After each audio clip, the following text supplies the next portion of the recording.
manusia yang paling istimewa di antara semua umat atau generasi itu adalah generasi yang kepadanya dikirimkan Al-Quran, yang oleh mereka Al-Quran dijaga, yaitu generasi umat Nabi Muhammad, umat Islam. Lalu tempat yang paling mulia di muka bumi adalah tempat yang pertama diturunkan Al-Quran di dalamnya, yaitu kota Mekah. Waktu yang paling istimewa di antara semua waktu adalah waktu malam bulan yang di dalamnya diturunkan Al-Quran, Ramadan, malam Lailatul Qadar. Jadi semua yang terkait dengan Al-Quran itu istimewa. Kalau kita pengen istimewa, ya jadilah bagian dari Al-Quran. Penghafalnya, pembacanya, pengamalnya, penyebarnya. Pokoknya jadilah pembawa Al-Quran. Yang membawanya dengan membaca, yang membawanya dengan menghafal. Dan gak usah dipilih, Ustadz kayaknya saya baca aja, hafal juga.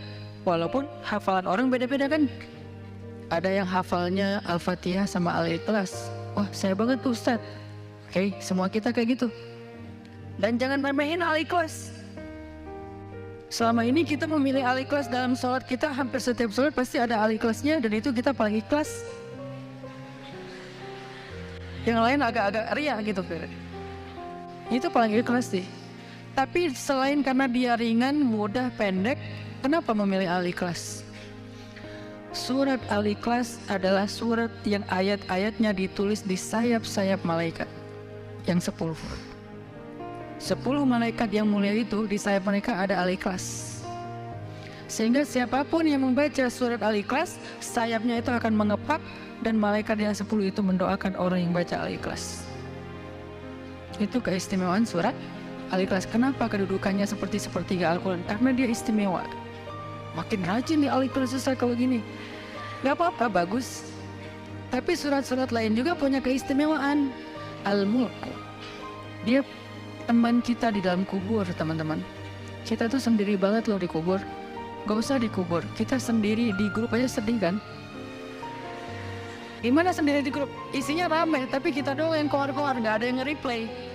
Itu kita sendiri di grup aja sedih. Posting gak ada yang like, sedih. Bikin akun gak ada follower, sedih. Apalagi di dalam kubur sendiri. Coba bayangin.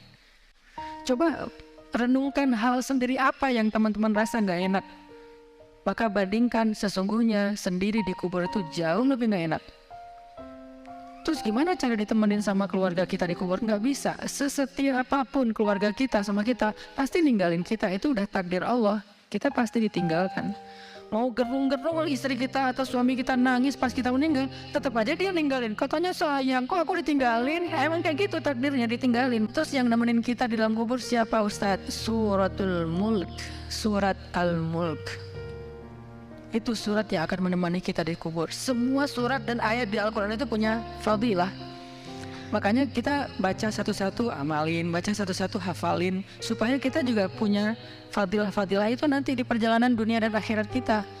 Misalnya, kayaknya aku pengen ada temen dari kubur. Nanti kalau malaikat nanya-nanya, dia bantuin. Terus nggak gelap, terus nggak sempit, karena ada dia. Dia ini adalah firman Allah.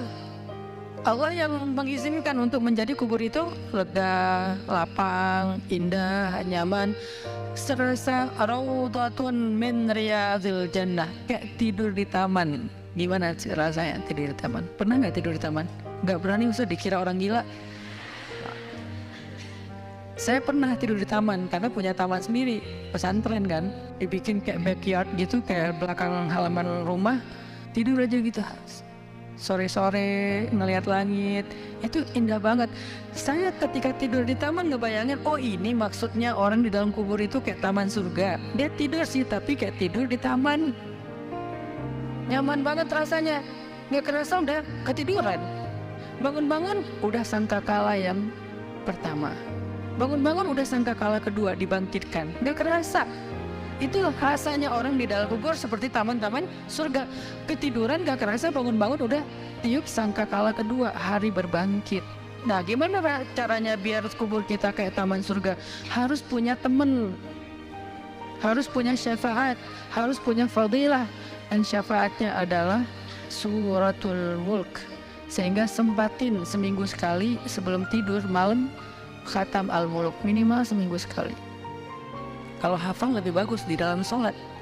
Seminggu sekali aja dawamin, biar ada temen nanti di dalam kubur.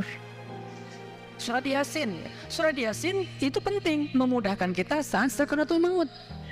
Makanya Nabi bilang, Iqra'u surat Yasin ala mautakum. Bacakan surat Yasin ke orang yang lagi sakarat di antara kalian. Ada juga ulama menafsirkannya kepada orang yang sudah meninggal. Kenapa? Itu memudahkan mereka. Terutama kita amalkan sendiri juga, biar ketika sakaratul mautnya dimudahkan sama Allah, nggak lama. Kalau sakit, nggak kerasa sakitnya karena nikmatnya lebih besar. Sakaratul mautnya tetap ada. Orang yang namanya sakaratul maut itu pasti sakit. Tapi kenapa ada yang senyum? Kayak para syuhada tuh. Kenapa ada yang sakaratul mautnya tuh kayak dia nggak kerasa kesakitan, nggak meronta-ronta. Padahal tetap ada sakitnya karena nikmatnya lebih besar. Gimana caranya? Surat Yasin. Al-Tahfi penting juga, apalagi zaman sekarang nih. Zaman-zaman detik-detik munculnya fitnah Dajjal. Kita pengen terhindar dari fitnah itu. Kalaupun nggak ketemu Dajjal, fitnahnya aja udah berat, apalagi Dajjalnya. Kan sekarang belum ada Dajjalnya nih. Bukan belum ada, belum keluar. Tapi fitnahnya kan udah kerasa berat tuh.